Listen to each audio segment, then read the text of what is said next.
아멘. 나와 여러분은 천지와 만물을 창조하신 하나님을 아버지로 믿습니다. 그리고 또한 하나님은 그 아들 예수 그리스도를 우리에게 보내주신 것도 믿습니다. 하나님의 아들은 이 땅에 오셔서 우리의 죄를 대신 져주셨잖아요. 십자가에 죽으셨잖아요. 3일 만에 다시 살으셨잖아요. 그리고 하나님 나라로 올려져 가셨잖아요. 믿으십니까? 하나님 나라로 올려져 가신 예수 그리스도는 지금 어디 계시느냐? 따라서 합시다. 보좌 우편에 계신다. 하나님의 보좌 우편에 계신다고 했어요. 지금 우리를 위하여 세상에 오셨다가 죽으신 예수님은 어디 계시느냐, 뭘 하고 계시느냐라고 하는 것을 오늘 공부하는 겁니다. 예수님은 어디 계신다고요? 하나님 보좌 우편에. 그리고 거기서 우리를 위하여 뭘 하실까요? 그건 오늘 설교 중에 이제 들으시기를 바랍니다.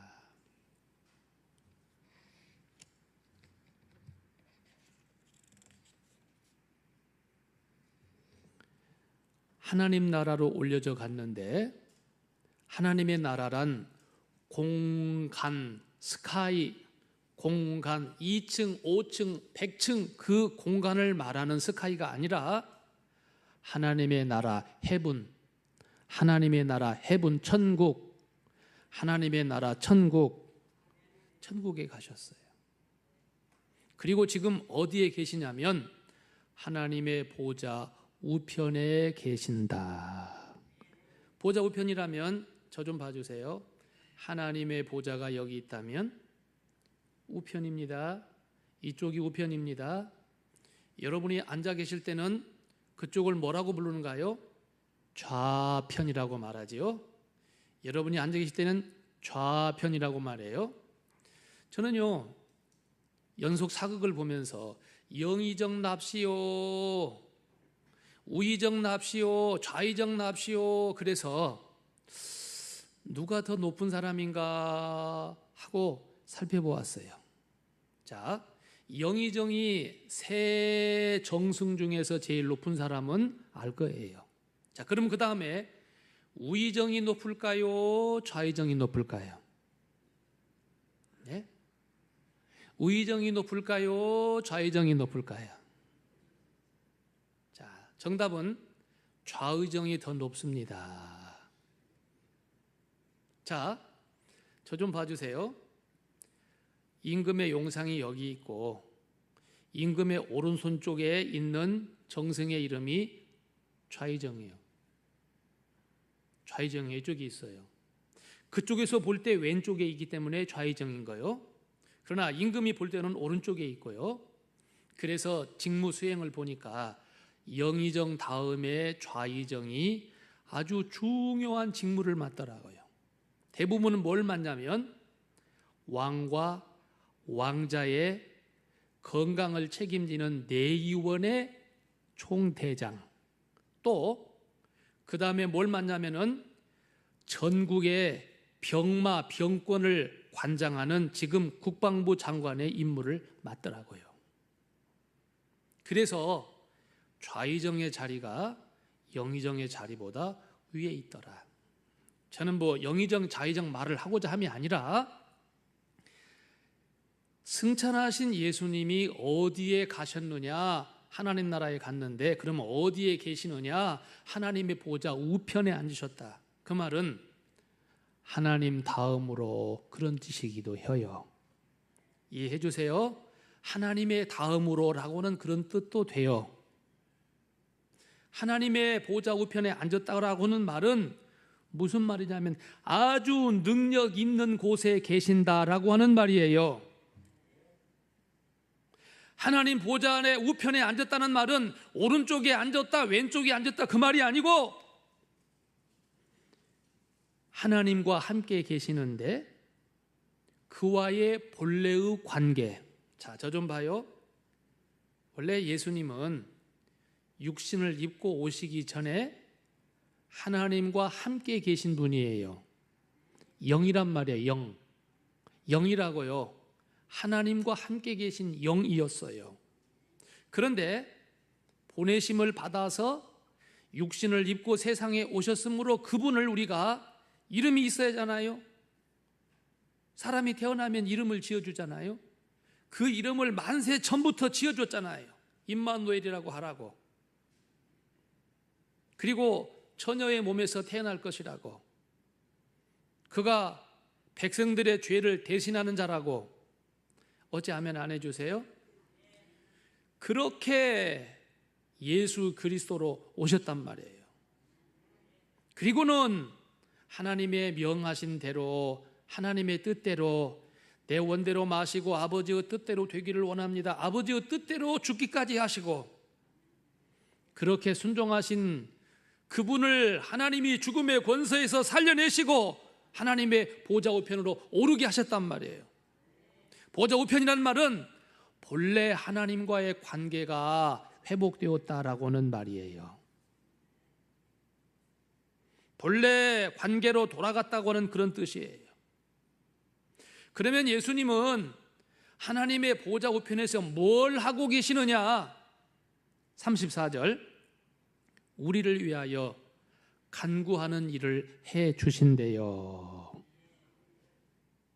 히브리서 7장 25절, 그러므로 자기를 힘입어 하나님께 나아가는 자들을 온전히 구원할 수 있으니 이는 그가 항상 살아서 저희를 위하여 간구하심이니라. 아멘. 예수님이 나를 위하여 죽으셨다라고 하는 참된 믿음을 가진 사람을 위하여서 오늘 또 하나님의 보좌 우편에서 저가 나를 믿나이다, 내가 저를 위하여 죽었나이다, 그리고 보증해주는 역할을 한다고 말이에요. 제가 그런 예화를 여러 번 들은 적이 있는데요, 여러분이 농협에 가가지고 돈 10만 원 찾으러 왔어요. 그러면 지출 명세표에다가 10만 원 하고 도장 찍었어요. 그리고 창구에 냈어요. 그러면 직원이 이렇게 받아가지고 처리를 해주는데, 우리는 모르지만 이 돈이 10만 원 지급되어지도록 저 뒤에서 도장이 받아서 나와요. 그 도장은 누구 도장이냐면요, 상무 도장이더라고요. 상무 도장. 돈 나가는 데에 그 분야를 맡은 상무 도장을 받아서 돈이 지출되더라고요. 그 도장이 안 지켜지면 돈이 안 나와요. 내 돈인데 왜 안 나오냐고. 그러나 상무의 보증이 없이는 돈이 안 나오더라고요. 오늘 예수님은 바로 그 역할을 해주시는 거예요. 이가 하나님의 자녀입니다. 이가 하나님의 자녀입니다. 그렇게 보증해 주시는 거예요. 로마서 10장 9절 10절 보면 마음으로 믿어 의에 이르고 입으로 시인하여 구원을 받는다고 했어요. 구원을 받는 표를 누가 주시느냐? 예수 그리스도가 보증해 줌으로 구원을 받게 되는데, 그 일을 해 주시기 위하여서 하나님 보좌 우편에서 우리를 위하여 뭐 하고 계신다고요? 간구하고 계신다라고 했습니다. 이걸 대제사장의 중보 기도라 그렇게 표현을 합니다. 히브리서에 보니까 예수님을 대제사장으로 비유했어요. 대제사장은 아론의 후손으로서 왔지만은 전혀 족보도 없고 이름도 없고 근거도 없는 대제사장 한 분이 있었으니 그분은 멜기세덱이더라 하며, 예수님은 멜기세덱의 반차를 쫓는 대제사장이셨다라고 설명하고 있어요.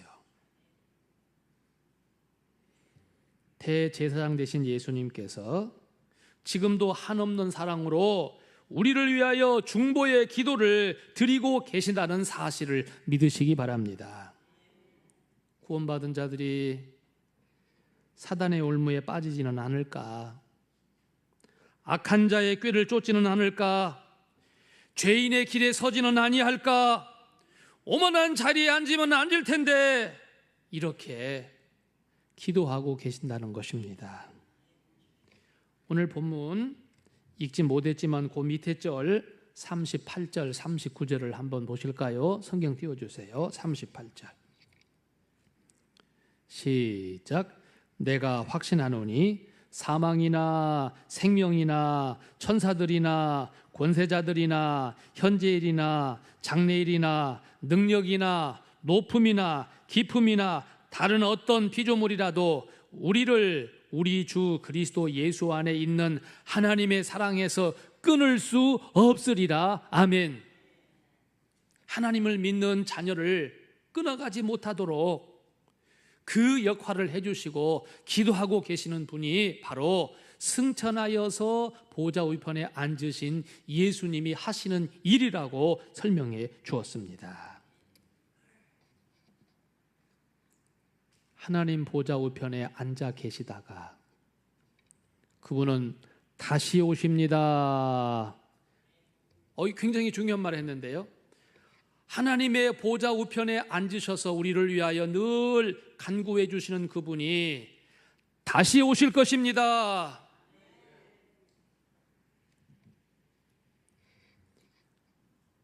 예수님은 하나님 보좌 우편에 앉았다 그랬어요. 그런데 사도행전 7장에 보니까요, 스데반 집사가 순교하는 장면에 보면 보좌에 앉으신 예수님이 일어섰다고 그랬어요. 그 구절 기억나시죠? 예수님이 보좌 우편에 앉아 계신다고 했는데 사도행전 7장에 스데반 집사가 순교당하는 모습을 볼 때 그 장면에서 예수님이 일어서셨다고 그랬어요. 그 표현은 무엇이냐면 사랑하는 자가 순교하는 것을 볼 때 주께서 너무나 안타까워하셨다고 하는 뜻이에요. 순교하는 그 영혼을 받으시기 위하여 예수님이 일어나셨다고 하는 뜻입니다. 어제나 오늘이나 영원토록 동일하신 예수님은 여러분과 우리를 위하여 간구하고 계십니다.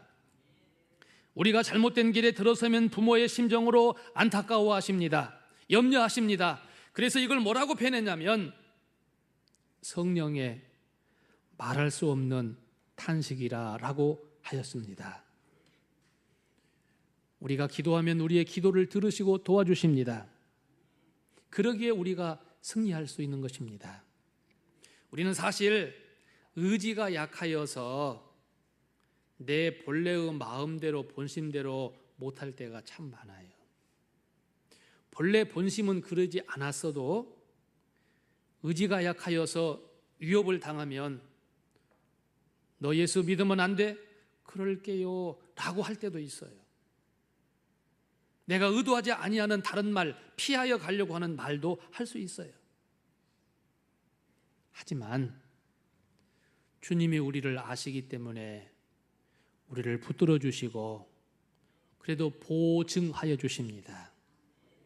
마귀는 이렇게 말해요. 너 그때 그렇게 말했잖아. 말했으니까 말에 책임을 져. 하지만 예수님은 이는 내 피로 구원함 받은 자다. 그래서 우리가 그 구원을 잃지 않게 되는 것입니다. 오늘 본문에 보면 그 주님이 우리를 위하여 간구해 주시고 우리를 간섭하여 주시고 인도하시기 때문에 그 어떤 세력도 하나님의 사랑에서 우리를 끊어갈 수 없다 그랬어요. 사망, 생명, 천사, 권세자, 현재일, 장래일, 능력 있는 일, 높음, 깊음, 다른 어떤 피조물이라도 하나님이 너는 내 것이라고 한 번 택하여 주셨으면 미워도 내 사랑이라. 예? 제가 언젠가 가족관계 얘기해서 그 말을 했잖아요. 때로는 가족이 아니었으면 좋겠다. 형제가 아니었으면 좋겠다. 그럴 때도 있지만 그래도 내 가족이란 말이에요. 내 식구란 말이에요. 내 자녀란 말이에요. 하나님이 우리의 택하심은 그래서 언약관계요. 사람의 관계면 얼마든지 헤어질 수 있고 사람의 관계는 얼마든지 관계를 끊자고 할 수 있지만 하나님은 우리와의 관계를 일방적으로 맺었어. 내가 맺고 싶어서 맺은 게 아니라 하나님이 맺었단 말이에요. 그래서 하나님이 그 관계를 우리에게 끊지 못해. 그걸 언약이라고 말하는 거예요.